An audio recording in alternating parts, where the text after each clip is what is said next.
நீ உரிமை இழந்து ஒரு அடிமையாக நிற்கிற இனத்தின் மக்கள் நாம. அது என்னென்ன உரிமை இழந்துட்டோம்னா நீங்கள் கேட்கக்கூடாது. எதுவுமே உனக்கு இல்லை. நீ யோசிச்சு பாருங்க. சொன்னதுக்கு பிறகு உன்கிட்ட என்ன இருக்கு? கல்வி இருக்கா? மருத்துவம் இருக்கா? குடிக்க நீர் வச்சிருக்கியா?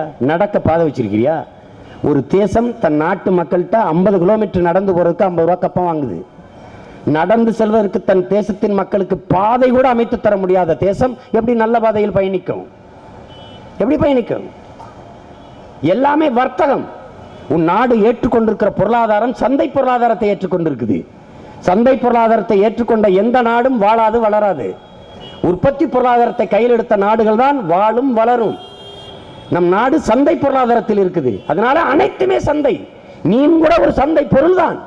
நீ கிரிக்கெட் எடுத்துக்க, நீ நல்லா 4-5 சிக்ஸர் 4 அடிச்சிட்டீங்கன்னா உனக்கு 4 கோடிக்கு ஏலம் எடுப்பான். நம்ம ஊர்ல மந்தையில மாட்டையும் ஆட்டையும் ஏலம் எடுக்கிற மாதிரி. ஏன் இந்தியா ஒலிம்பிக்ல தங்கம் வெல்லாது, வெல்ல முடியாது. சேர்பியாவிலிருந்து நேற்று பிரிந்த நாடு 10 லட்சம் மக்களுக்கு தொகை கொண்ட கொசாவா ஒரு தங்கத்தை வென்று போகுது. ஒரு பெண் 130 கோடி மக்களில் ஒரு உசைன் போல்ட் இல்ல, 130 கோடி மக்களில் ஒருத்தனும் தங்கத்தை வெல்ல தகுதியற்றவனா? காரணம் என்ன? கிரிக்கெட்டை கைவிட்ட எல்லா நாடுகளும் தங்கத்தை குவிக்குது. நீ என்ன எண்ணி பார்த்துக்க. அமெரிக்கா கிரிக்கெட் இல்ல, ரஷ்யா கிரிக்கெட் இல்ல, சீனா கிரிக்கெட் இல்ல. இது 3 தான் முதலிடத்தில் இருக்குது. ஜமைக்கா கிரிக்கெட் இல்ல. கிரிக்கெட்டை வைத்திருக்கிற எல்லா நாடும் வெங்கல வெள்ளிக்கே பல்லளிக்குது. அதுல இந்தியா 2 பதக்கம், 2ம் பெண்கள் பெற்றுக் கொடுத்தது. மானங்கட்டதனா, மானங்கட்டதனா. ஓட ஆள்லையா வா என்னோட காலையில OMCல வந்து பாரு. மாபெரும் வீரர்கள் ஓடுறான். ஒவ்வொருத்தரும் உசைன் போல்ட்டா ஓடுறான். எடுக்க ஆள் இல்லை. ஏன்? கேடுகட்ட சாதி, கேவலங்கட்ட மதம்.